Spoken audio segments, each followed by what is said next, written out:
Hey everyone, Josh Parker here. I just wanted to go over a little subject that I've been talking with a lot of my students recently about. That's creating target notes for kind of guiding your improvisation through the changes rather than just kind of a blanket over top of them. If you're trying to give your solos some more direction or just come up with more ideas for improvising in general, this is also very characteristic of bebop playing as well. So if you're getting into that, it might help you out there. The examples here, we're going to talk about a 2-5-1 in B flat. So the target notes of that are going to be from the arpeggios, so the root, the third, the fifth, and the seventh.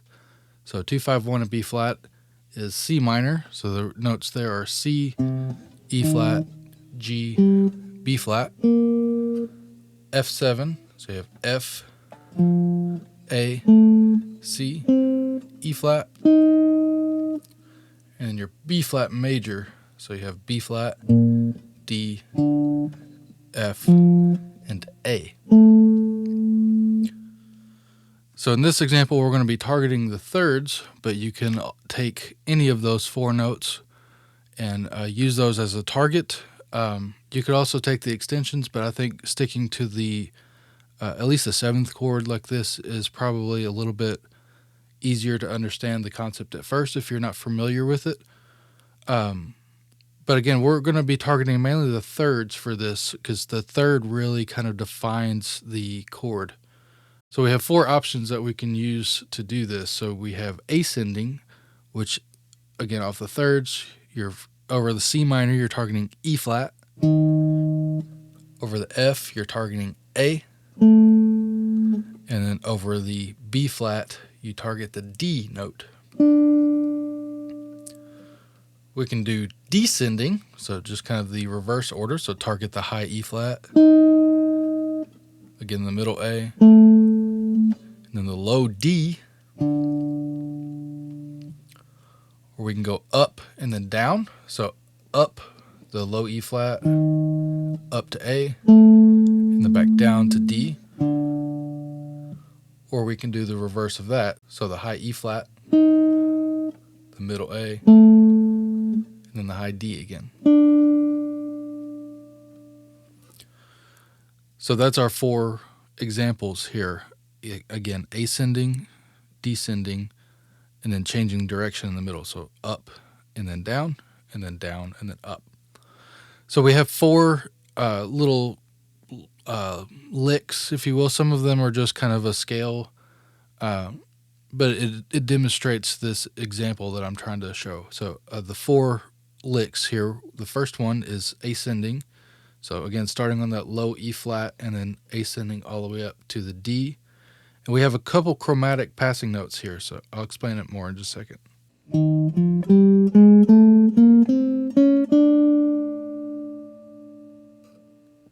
And with the backing, it's going to sound like this.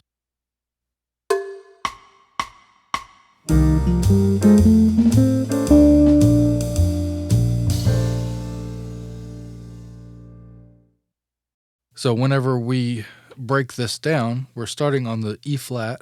So that's our target note for the C minor again. So then we walk up the scale. When we get to G, we need the A on the downbeat of beat 3. So we're going to add this chromatic G sharp to get up to A. And then that's again your F7. And then we're going to continue that same idea up the scale. So B flat, C. Then we run into the same issue here. We need D, but on beat 1. But we have one more beat to get there, so we're just going to add this chromatic C sharp to get there. So again, in context.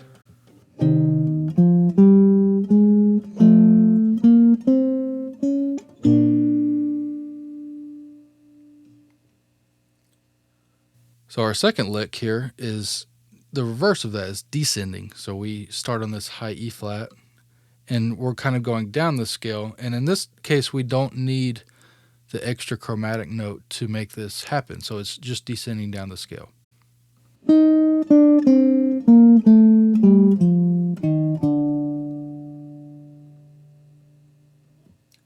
And when we we play that with the recording, it sounds like this.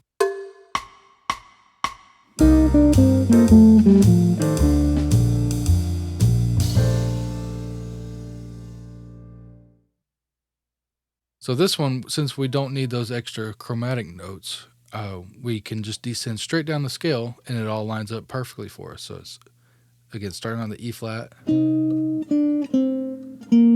targeting the A, then down to D. The third lick starts this pattern where we change direction in the middle of your line.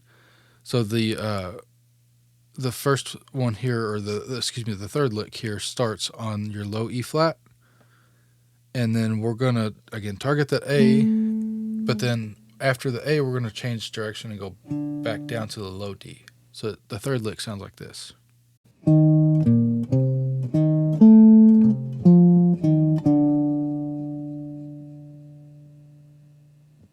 And in context with the backing.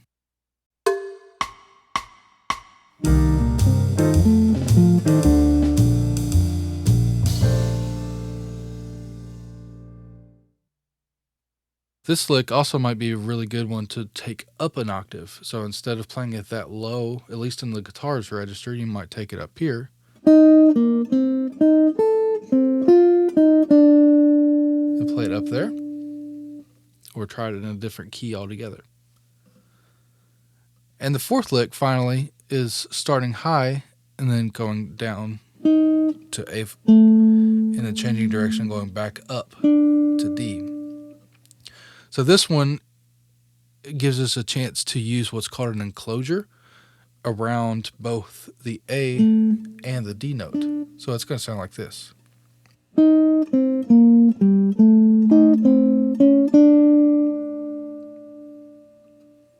And with the backing.